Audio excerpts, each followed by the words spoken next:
Hay cambios sexenal y como siempre se mueven innumerables posiciones en el ámbito estatal y municipal y como siempre también viene un reacomodamiento también de los grupos criminales con todos los riesgos que con ello lleva.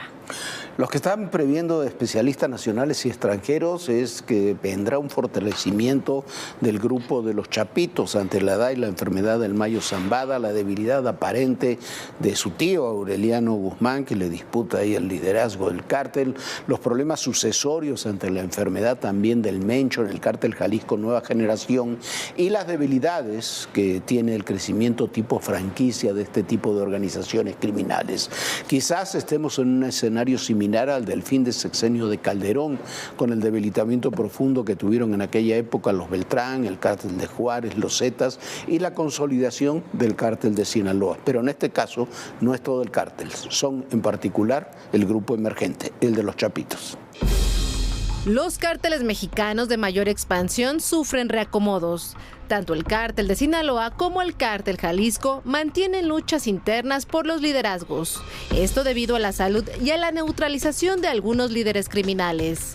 El primero, el cártel de Sinaloa, está dividido en 3 facciones. Según informes de la DEA, el grupo comandado por Ismael El Mayo Zambada se tambalea. Esto debido a que el capo se encuentra en mal estado de salud debido a la diabetes que padece.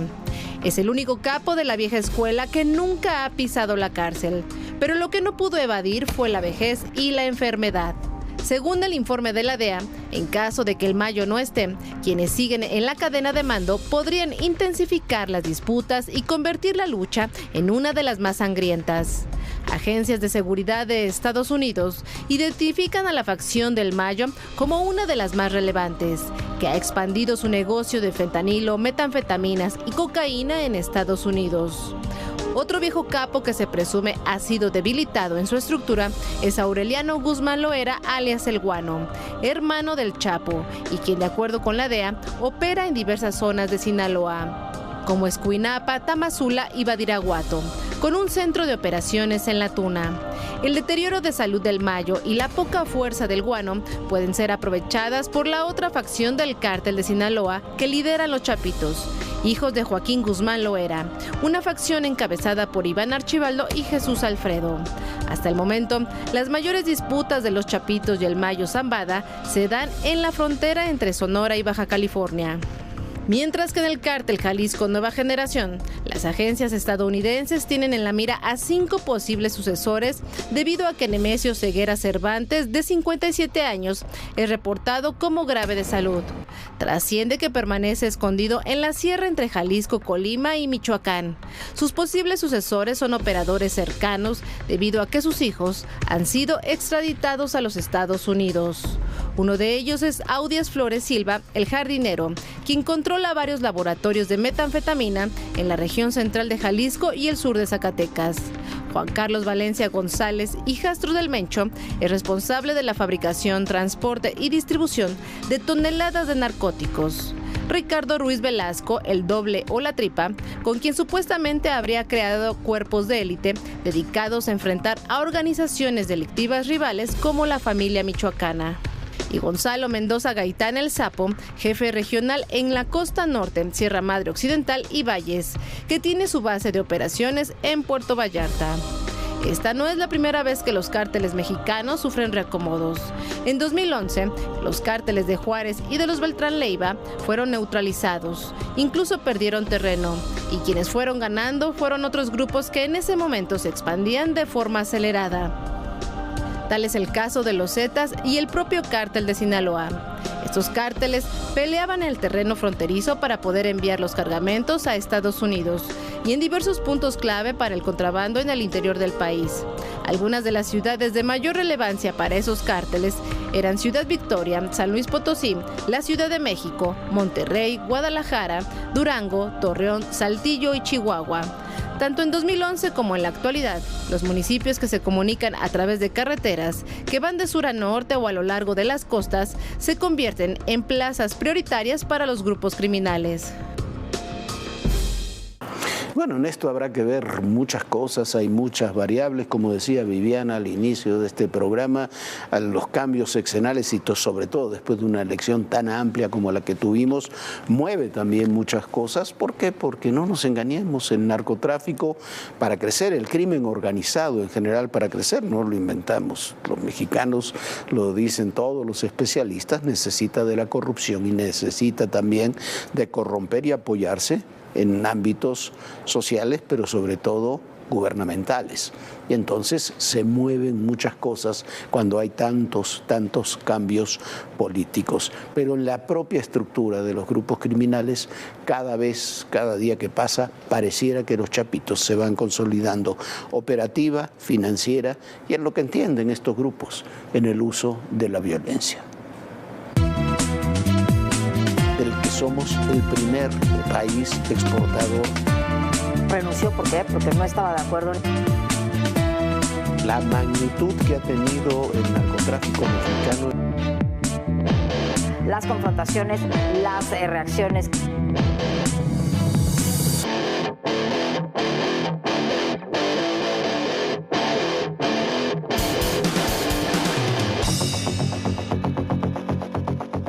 Se apagó la vida de un criminal. A los 79 años murió el empresario libanés Yantaou Mahana Sukarkuri, uno de los protagonistas del escándalo de pornografía infantil y pederastia más sonados de nuestro país. Nació el 19 de septiembre de 1944 en Bisharri, Líbano. Posteriormente se nacionalizó mexicano y se estableció en la ciudad de Cancún, Quintana Roo. Su carátula ante la sociedad era de un empresario del sector turístico. Desde 1985 fundó empresas como tiendas en el aeropuerto, villas de hospedaje y operador de hoteles. Pero en la oscuridad, Sukarkuri había encabezado una red de corrupción de menores y pornografía infantil, junto al también empresario Kamel Nasif y el exgobernador de Puebla, Mario Marín. En 2004, fue detenido en Los Ángeles, California, tras las denuncias realizadas por víctimas menores de edad. En 2011, fue ingresado al penal de máxima seguridad del Altiplano. Fue reubicado en el Cerezo de Cancún y en 2023 tuvo una breve estancia en el Ceferezo 15 de Chiapas para después regresar a tierras caribeñas. Falleció este viernes alrededor de la 1 de la tarde por insuficiencia cardíaca en un hospital privado de Cancún. Su defensa había concretado una audiencia con la autoridad judicial para solicitar prisión domiciliaria por temas de salud y purgar la condena de 94 años. Sukarkuri fue un demonio en el Edén al que no le alcanzó la vida para regresar a casa. Jorge Bertelli, Fuerza Informativa Azteca. Elon Musk denunció los riesgos que genera la alianza entre ChatGPT y Apple incorporando inteligencia artificial a sus celulares y aplicaciones. Dijo que se podría violar la seguridad de cualquier empresa, comenzando por la seguridad en sus empresas, y que va a prohibir entrar a sus empresas a cualquiera que tenga este tipo de celular. Y es que la inteligencia artificial se desarrolla impetuosa y todavía no tenemos medidos bien cuál es la potencialidad, ni tampoco sabemos cuáles son sus riesgos.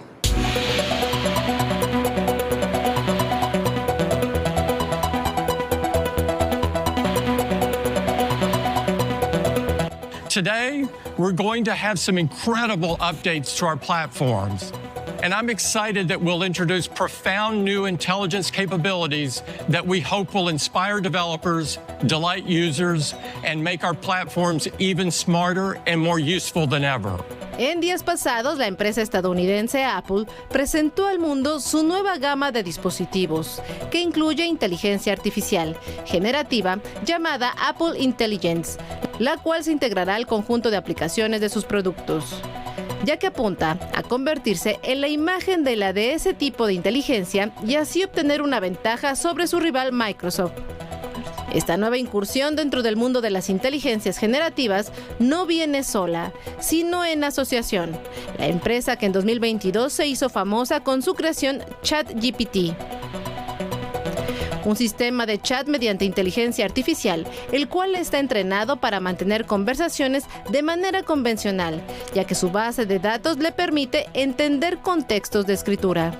You'll be able to access ChatGPT for free without creating an account. Your requests and information will not be logged. And for ChatGPT subscribers, you'll be able to connect your account and access paid features right within our experiences. Of course, you're in control over when ChatGPT is used and will be asked before any of your information is shared.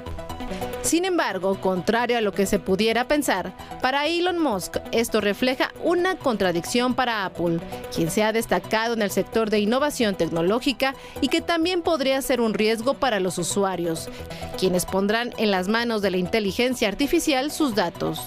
Así lo expresó el empresario en su cuenta de X el 10 de junio, donde publicó un mensaje que decía: "Es absurdo que Apple no sea lo suficientemente inteligente como para crear su propia inteligencia artificial, pero de alguna manera sí que sea capaz de garantizar que OpenAI proteja la seguridad y la privacidad de los usuarios. Apple no tiene ni idea de lo que realmente ocurre cuando le entregan los datos a OpenAI". En el mes de mayo, Musk participó como invitado en el evento Viva Technology en París, en donde se refirió a la inteligencia artificial como algo que debía considerarse peligroso. OpenAI has a similar issue. It's more subtle, but it's a similar issue. I think that's extremely dangerous because the AI could conclude, well, the best way to avoid misgendering would be to destroy all humans. Then misgendering is impossible. So you can think of some dystopian outcomes there. I think the safest thing for AI, be maximally truth-seeking, even if the truth is unpopular. Lo anterior hace referencia al manejo de grandes volúmenes de datos que la inteligencia artificial generativa maneja para perfeccionarse y usa para dar la mejor respuesta a los usuarios, la cual satisfaga sus necesidades, lo cual requiere una política de privacidad de datos y de seguridad para el uso de estos. No obstante, para muchos expertos, la maniobra de Musk tiene una explicación: ve que esta alianza es potencialmente una amenaza a la competencia y a la privacidad, y que el objetivo es solo uno: boicotearla. Lo que es cierto es que Apple y OpenAI no son las primeras empresas en beneficiarse de la inteligencia artificial, ni las únicas que han buscado optimizar la producción de contenidos al automatizar y agilizar tareas. La llamada de atención viene sobre las concentraciones de poder en pocas manos y sobre cómo gestionan los datos de los usuarios. Y vamos a otro tema. El miércoles Argentina tuvo una jornada violenta con la votación en el Congreso de la llamada Ley de Bases, que modifica profundamente el sistema económico, social y político de Argentina. Pero ¿qué incluye la Ley de Bases? Esto es lo que logró aprobar el gobierno de Milei de las 300 iniciativas que presentó hace 6 meses y que fueron votadas por el Senado. Le falta aún su paso por la Cámara de Diputados. El presidente de Argentina, Javier Milei, está cerca de obtener uno de sus mayores triunfos políticos hasta el momento, con la aprobación de la Ley Bases. Le otorga facultades extraordinarias durante un año para gobernar por decreto sin precisar la aprobación del Congreso. Facultades para enfrentar la emergencia pública en materia administrativa, económica, financiera y energética. Se contempla un régimen de incentivos a las grandes inversiones, beneficios fiscales aduaneros y cambiarios por 30 años y estabilidad normativa para proyectos que tengan una inversión mayor a los $200 millones en sectores clave de la economía, como la energía, agricultura, minería e infraestructura. En otras palabras, ofrece a estas inversiones un blindaje ante posibles cambios legislativos en el futuro. Críticos en la oposición acusan que estos incentivos solo beneficiarán a las grandes corporaciones y perjudicarán a las pequeñas y medianas empresas del país, entregando los recursos naturales de la nación a las empresas privadas. Además, incluye la privatización de empresas públicas. El gobierno argentino podrá poner en venta a 8 compañías estatales, entre ellas Intercargo, que presta servicios aeroportuarios y a líneas aéreas. Energía Argentina, encargada de explotación y exploración de yacimientos de hidrocarburos y almacenamiento de combustible.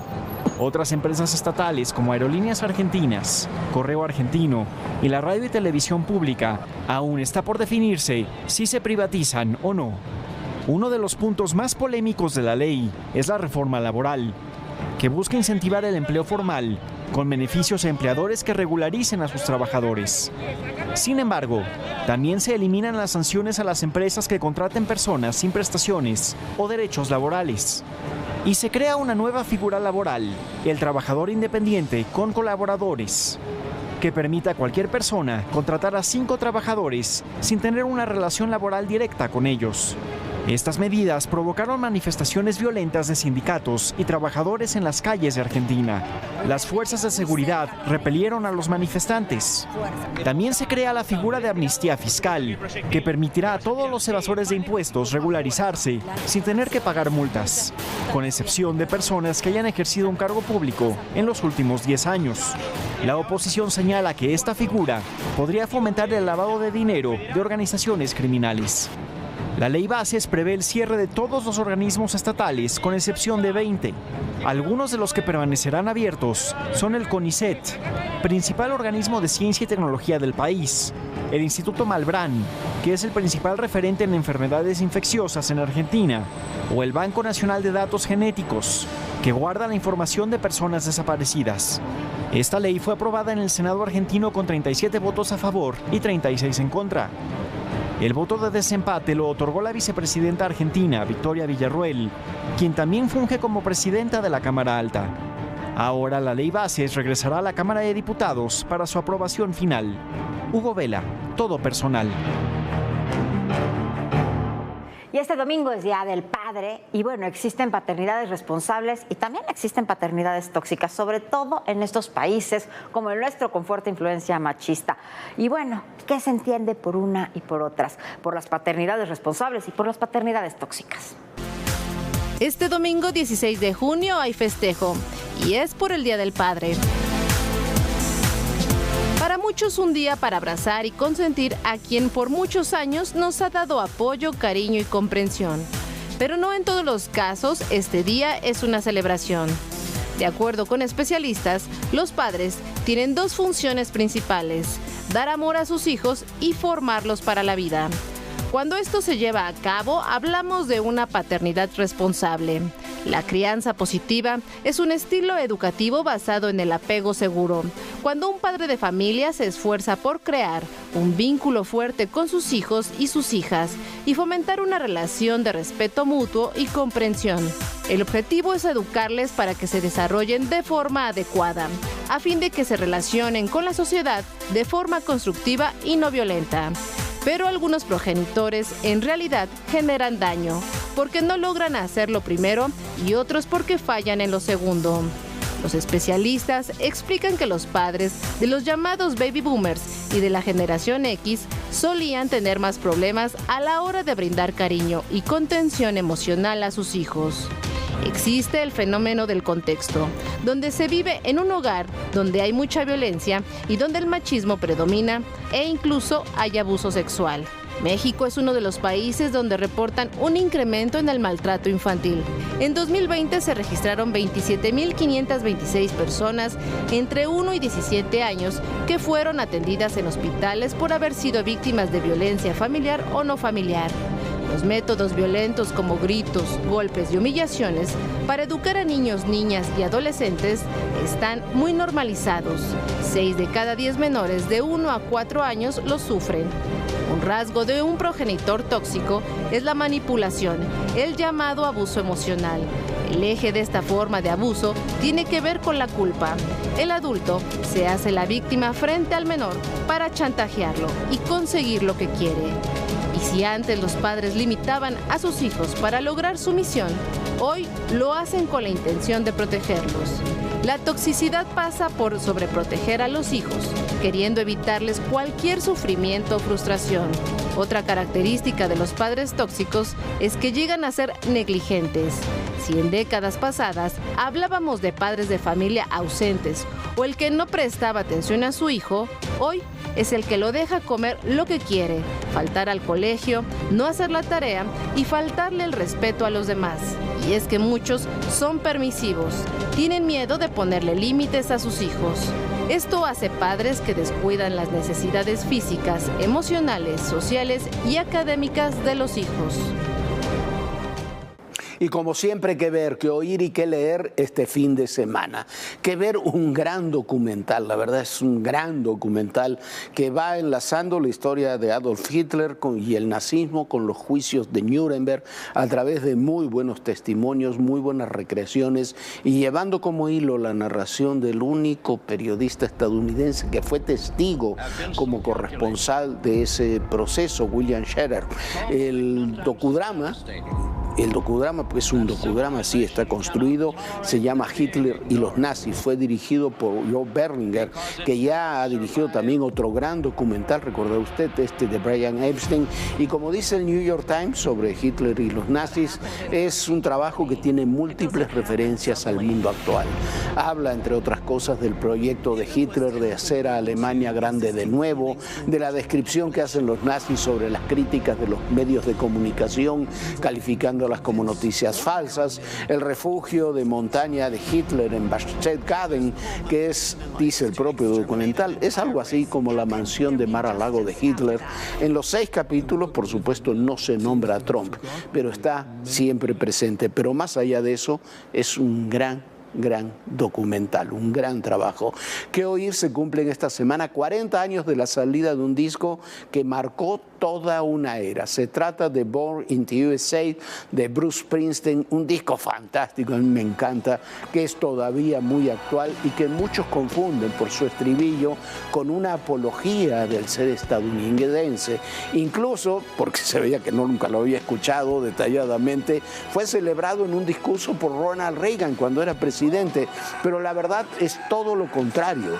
Es la historia de un país lastimado, empobrecido, desigual, que viene saliendo de la guerra de Vietnam, de lo que sufrían los hombres que venían, que regresaban a los Estados Unidos de esa guerra, con lo que se encontraban, de ese Estados Unidos profundo que también representó siempre The Boss, como le dicen a Bruce Springsteen.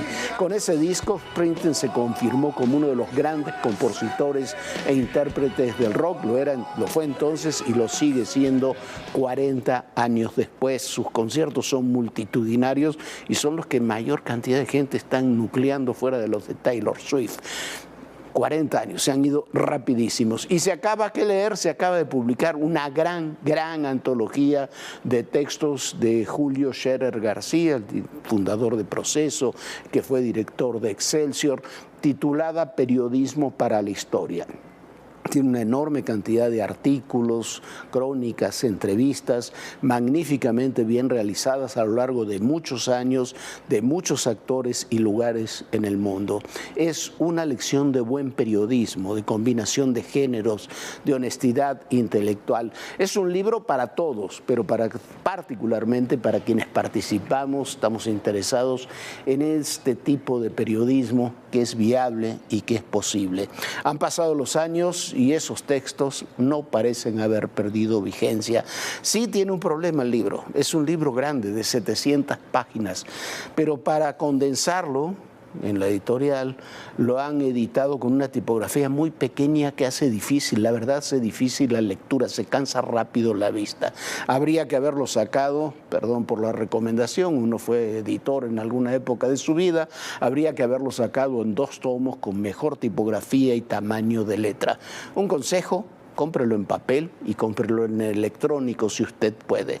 Lo que le interesa lo selecciona primero en la edición en papel y luego lo lee en la edición en electrónica, donde usted selecciona la tipografía y su tamaño. Pero el libro hay que leerlo, es una gran antología de textos de don Julio Scherer García.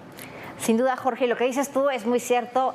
Hay que a veces acostumbrarnos, me costó trabajo empezar a leer en electrónico, pero bueno, ahora me parece fantástico, sobre todo en estas máquinas que puedes ver el papel y que no te lastima la vista, vale mucho la pena, sobre todo para poder agrandar, como bien dices tú, Jorge, la tipografía y para poder llevar todos los libros. Así que ya leeremos este libro de don Julio Scherer. Lo invitamos a que se una a nuestras redes sociales, puede consultar todos los contenidos de Todo Personal en nuestro canal de YouTube y bueno, también puede pasársela espectacular este fin de semana. Si tiene papá a apapáchelo, abrácelo, quiéralo mucho.